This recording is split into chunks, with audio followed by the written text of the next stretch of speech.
Good morning. Hope you're doing well today. I pray God has been blessing you in the last few days and that you're excited about today and what God has in store for each and every one of us. We know today, if we're a child of God, He has our best interests at heart. We know that today. We can bank on that, as they say in the old days. You can take it to the bank. God has our best interests at heart. I want to talk to you today about the price we pay when we don't pray. The price we do not pay, the price that we do pay when we don't pray. Think about that for a moment. When we don't spend time in prayer, we're paying a price for that. I want to look at Colossians chapter 4, verse 2 through 4, and then we're going to go to Romans 12 and 12. It says, continue in prayer and watching the same with thanksgiving. Withal, pray also for us, that God would open us a door of utterance to speak the mysteries of Christ, for which I am also in bonds, that I may make it manifest as I ought to speak. Have you ever noticed what happens if we allow our prayer life to fall by the wayside? If we begin to let our prayer life kind of drift away and not be as often maybe as we have been?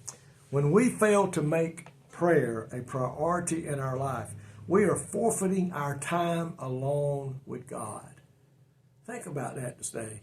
You know, from time to time, my wife and I, we stay busy pastoring a church and taking care and doing other things that we enjoy doing. But from time to time, we have to take time to sit down and talk to each other and spend time with each other.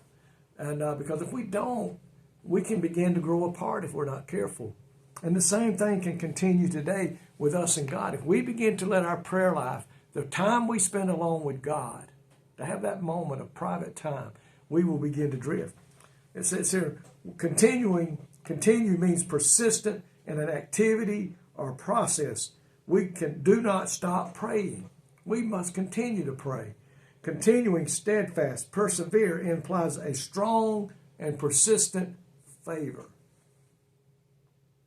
God wants to hear from you and I today. He wants to hear us.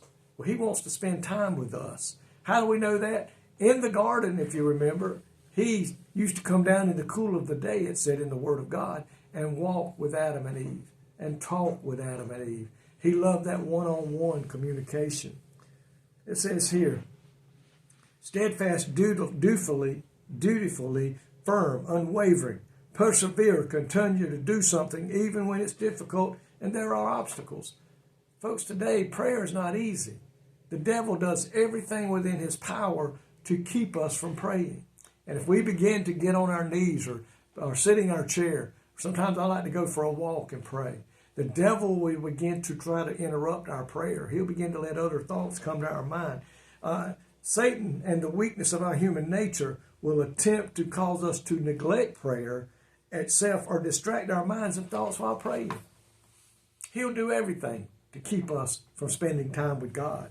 A believer, it says, a believer who is outfitted with the full armor of God but refuses to pray is like a frontline soldier outfitted with the best weapon technology and protective stuff and has gear, but with no communication with his superiors, no communication with those who are in charge of him, with his command authority. He will not last long.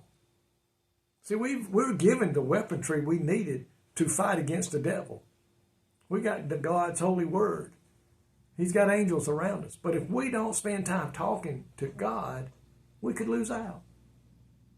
God tries to talk to us. We're not listening. The Holy Spirit's trying to tell us that we're on our path to a danger point. We're fixing to come up on something that we need to know about. We're not listening. We're not talking to Him. Romans 12 and 12 says, rejoice, rejoicing in hope, patient in tribulation, continuing instant in prayer. That we continue to be praying. We continue to be in prayer.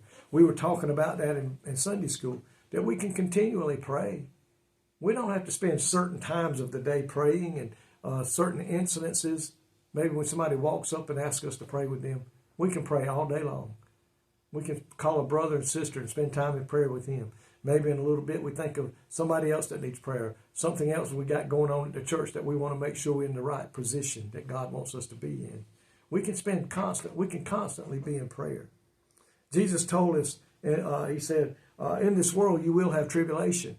But you know how we can combat that tribulation? Be in prayer with God.